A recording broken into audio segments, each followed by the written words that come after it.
JAV prezidentas Donaldas Trumpas atrodo nusprendė nutraukti ryšius su NATO sąjungininkais arba visiškai susipainiojo mintyse. Trumpas šiandien pareiškė, kad JAV sąjungininkai NATO yra bailiai. Ir kad amerikiečiai ilgai prisimins, kaip europiečiai atsisakė įsitraukti į karą, kurį pats Trumpas ir pradėjo, net nepasitarę su tais pačiais sąjungininkais. Užsiminė, kad visgi pasiruošęs pasitraukti iš NATO.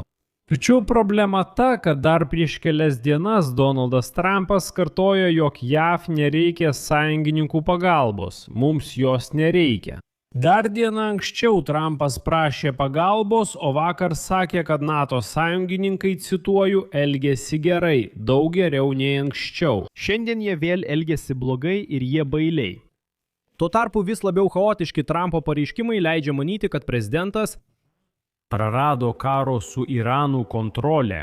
Po stulbinančios konflikto pradžios, kai buvo nužudytas Irano aukščiausiasis lyderis Ajatola Ali Chamenėjus, Trumpo komanda ko gero tikėjosi, kad po 3 savaičių situacija pagerės.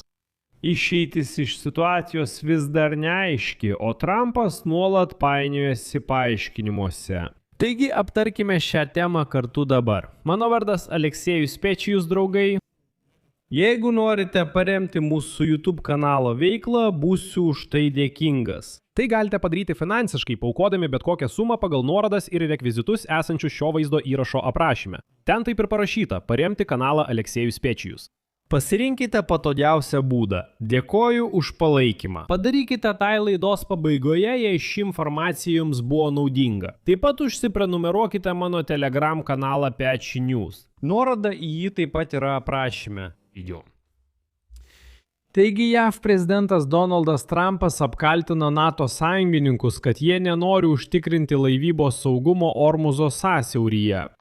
Jo blokavimas tapo pagrindiniu naftos kainų augimo veiksniu visame pasaulyje. Toliau Trumpo citata. Sąjungininkai nenori prisidėti prie Ormuzo sąsiaurio atvėrimo, paprastos karinės operacijos, kuri vienintelė kelia naftos kainas. Jiems tai lengva, rizika maža, bailiai, mes tai prisiminsime. Na, o čia pagaliau galima paaiškinti labai svarbų momentą. Donaldas Trumpas taip garsiai svaidosi įžeidimais ir reikalavimais sąjungininkams, kad tai peržengė sveiko proto ribas.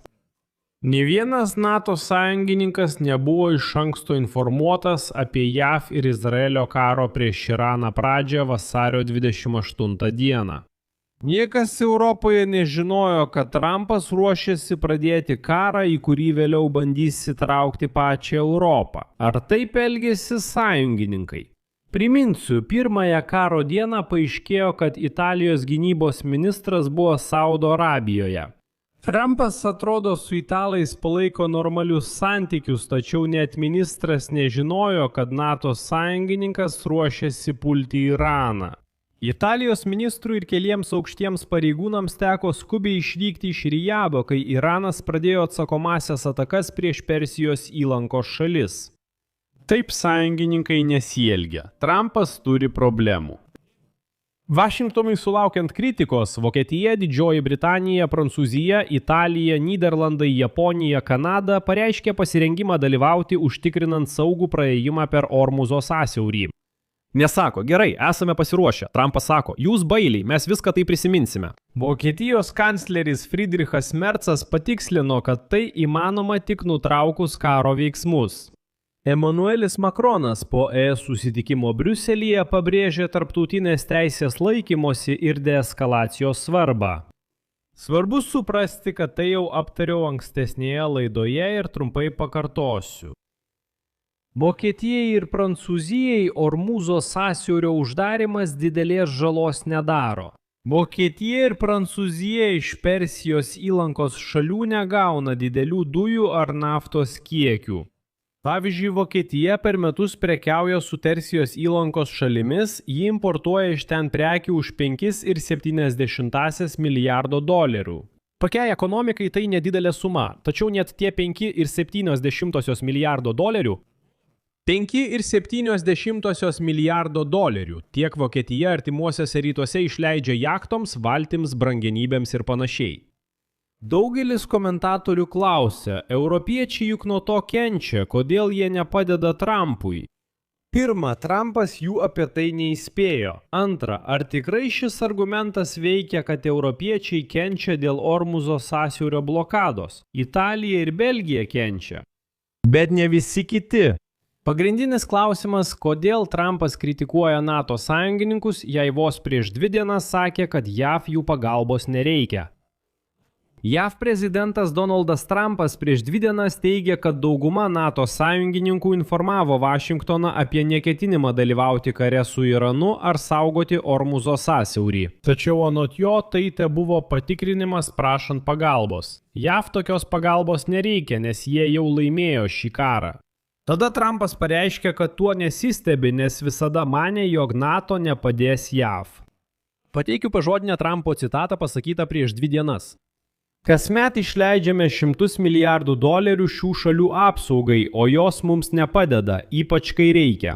Dėl pergalių artimuosiuose rytuose mums nebereikia ir nebenorime NATO pagalbos. Iš tiesų jos mums niekada nereikėjo.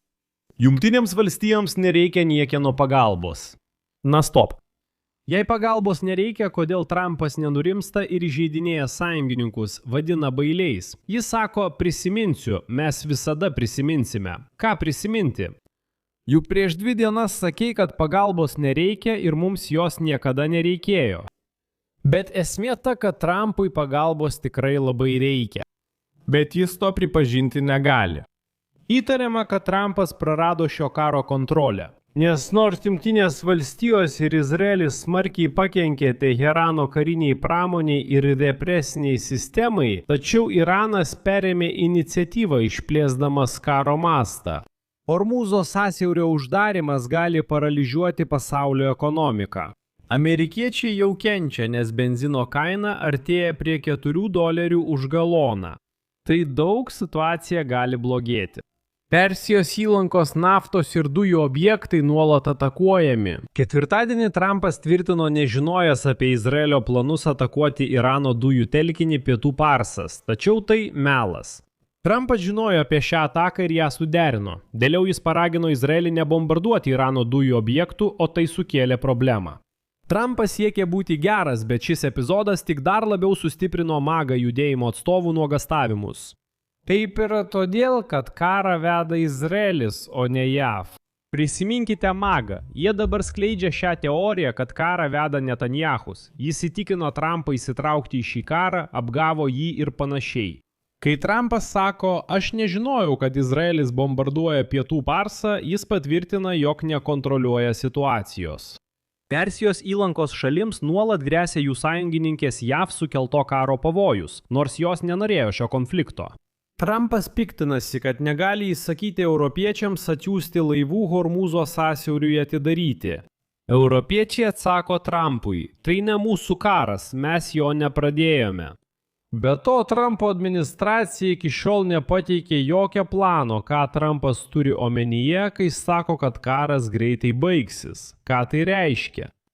Gynybos ministras Petas Hegsethas ketvirtadienį pareiškė, kad konkrečių karo pabaigos terminų jau nėra. Trumpas anksčiau minėjo 4 savaičių terminą, sakė, kad lenkiame grafiką ir vėliau pareiškė, jog JAV jau laimėjo. Galiausiai Pentagonas prašo Kongreso skirti $200 milijardų šio karo finansavimui. Tačiau tai visai neprimena pergalės ir visai neatrodo, kad greitai baigsis. JAV dabar perkelia karius į artimuosius rytus. Trumpas teigia, kad sausumos operacijos nebus įmanomos. Tuo pačiu metu Trumpas sako, cituoju, mes sunaikinome beveik viską, ką galima sunaikinti. Petas Hegsethas teigia, kad dar per anksti spręsti, ar karas vyksta pagal planą. Reikia pasakyti, kad Irano gebėjimas grasinti regionui dabar gerokai mažesnis nei anksčiau. Tačiau net JAV nacionalinės žvalgybos direktorė Tulsi Gabbard šią savaitę trečiadienį pareiškė, kad Irano režimo politinis pagrindas yra susilpnėjęs, bet nėra kritinis. Ir akivaizdu, kad režimas Irane turi tik vieną tikslą – savo išlikimą, bet kokia kaina. Tai didesnė ekonominė kaina pasaulyje. Tai reiškia didesnį politinį spaudimą Donaldui Trumpui. Įrodyta, kad tanklaivių judėjimo per Hormūzo sąsiaurį blokavimas yra galingas ginklas. Keista, kad Trumpo administracija neprognozavo tokio ginklo panaudojimo. Staiga Trumpas ištarė ilgą frazę, cituoju. Aš niekur nesiunčiu karių. Jei tai daryčiau, žinoma, jums nesakyčiau, bet aš nesiunčiu karių. Nors jau žinoma, kad JAV vis dėlto siunčia jūrų pėstininkus į artimųjų rytų regioną. Na, o geniališkos Trumpo karo strategijos viršūnė buvo JAV iždo sekretoriaus Scotto Bessento pareiškimas, kuris pasiūlė panaikinti sankcijas Iranui, kad sumažėtų naftos kainos, kurios išaugo būtent dėl Irano veiksmų. Ir net jei šis pareiškimas yra blefas, skirtas nuraminti naftos rinkas, jis liudija apie sparčiai augančią šio karo valdymo krizę. Taigi taip, Donaldui Trumpui reikia pagalbos. Tačiau jis ir toliau savimi pasitikinčiai įžeidinėja sąjungininkus, užuot pripažinęs klaidą ir susivienijęs bendroms pastangoms. Nereikia jų pulti, kodėl vis dar taip elgiesi?